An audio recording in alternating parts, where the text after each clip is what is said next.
Setiap orang itu senang untuk dihargai. Maka, apa yang harus kita lakukan ketika hal itu terjadi di dalam pikiran kita, saat itulah hubungan kita sudah tidak memiliki arti.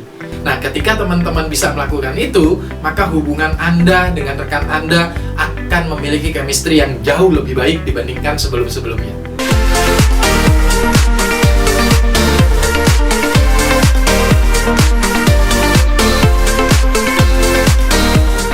Assalamualaikum warahmatullahi wabarakatuh. Salam sejahtera bagi kita semua. Teman-teman, hari ini kita akan membahas 7 trik membangun hubungan penuh chemistry. Kadang ada orang yang hubungannya biasa-biasa aja, orang yang hubungannya nggak sampai pada sesuatu yang ngeklik gitu loh. Kadang kan ada orang yang bilang, gue kalau sama dia tuh enak banget gitu, enjoy banget, pokoknya klik banget deh, gue dapet banget deh kalau berhubungan sama dia gitu. Nah, ada orang yang nggak bisa seperti itu. Hubungannya ya sekedar friend, atau kalau di kantor ya just temen di kantor aja, setelah pulang selesai. Tapi ada juga orang temen di kantor sampai di rumah juga masih terkoneksi, masih berhubungan. Karena apa? Karena merasa punya chemistry. Karena apa? Ngerasa klik, ngerasa cocok. Nah, teman-teman, bagaimana supaya kita bisa memiliki hubungan yang penuh chemistry? Maka hari ini saya akan membahas 7 hal yang bisa teman-teman praktekkan agar hubungan teman-teman dengan rekannya, dengan partnernya, atau dengan siapapun itu bisa mengalami atau bisa mendapatkan sebuah kecocokan yang klik banget sehingga teman-teman menjadi sebuah kesatuan. Istilah gampangnya seperti itu. Maka langkah apa yang harus kita lakukan? Yang pertama apa, teman-teman?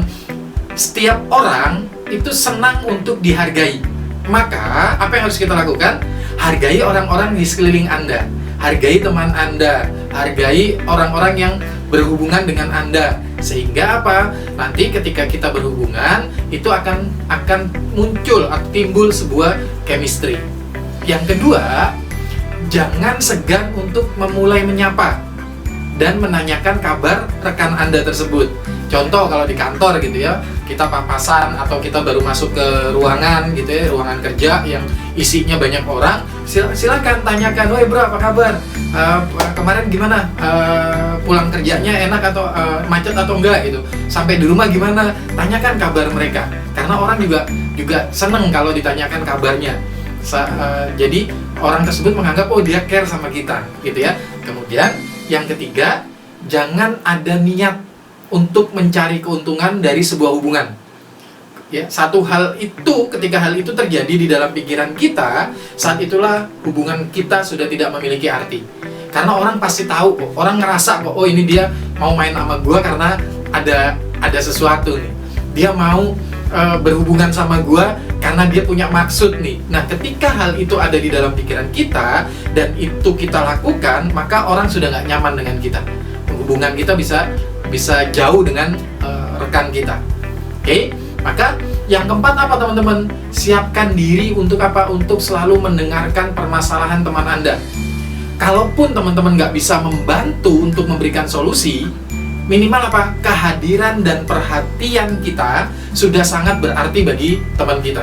Kadang-kadang orang itu ketika punya masalah, dia cuma butuh didengerin kok. Dia butuh teman untuk mendengarkan keluh kesahnya.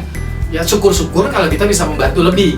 Katakanlah kalau dia mengalami kesulitan finansial atau dia punya kesulitan apapun yang kita bisa bantu, syukur-syukur kita bisa bantu. Kalaupun kita tidak bisa bantu, teman-teman cukup sediakan 2 telinga untuk mendengar keluh kesahnya. Karena apa? Ketika dia sudah menceritakan segala permasalahan, minimal apa? Separuh permasalahannya itu hilang. Dia udah plong. Dia udah lega bisa menceritakan permasalahan itu. Nah, ketika teman-teman bisa melakukan itu, maka hubungan Anda dengan rekan Anda akan memiliki chemistry yang jauh lebih baik dibandingkan sebelum-sebelumnya. Kemudian, yang kelima, siapkan diri pula gitu ya, untuk apa? Untuk mendengar masukan dari teman Anda. Kenapa?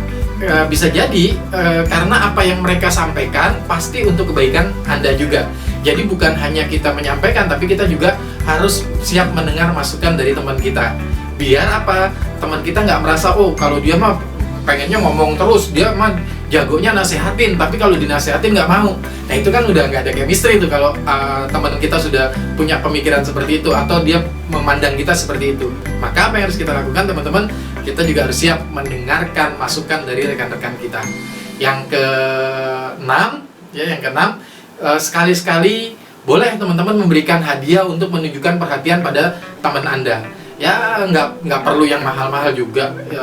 Coklat juga boleh, atau sekarang nih lagi booming nih kopi-kopi kemasan yang ya macam-macam mereknya yang harganya bervariasi gitu ya. Boleh pagi-pagi atau siang, bro gue beliin kopi ya gitu. Atau bro gue beliin ini ya, gue beliin ini ya.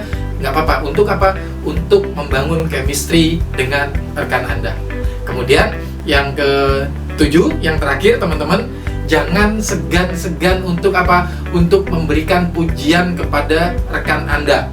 Itu untuk apa? Untuk menunjukkan perhatian kita pada teman kita. Jadi sering-sering lah berikan pujian, bro keren bro, hari ini dress code lu pantes, dress code lu pas, hari ini rambut lu keren gitu ya, cukurannya pas gitu ya, hari ini wajah lu lebih bersinar dibandingkan kemarin, hari ini jauh lebih tampan atau jauh lebih cantik ya. Pujian-pujian itu juga membuat rekan kita merasa diperhatikan, merasa oh dia ternyata selama ini memperhatikan saya loh, sampai dia menilai saya secara details gitu ya. Ketika 7 hal ini teman-teman lakukan, tidak menutup kemungkinan hubungan teman-teman akan jauh memiliki chemistry yang luar biasa. Yuk teman-teman, kita sama-sama praktekkan agar kita memiliki hubungan yang penuh dengan chemistry. Saya David Veronica, salam inspirasi kebaikan.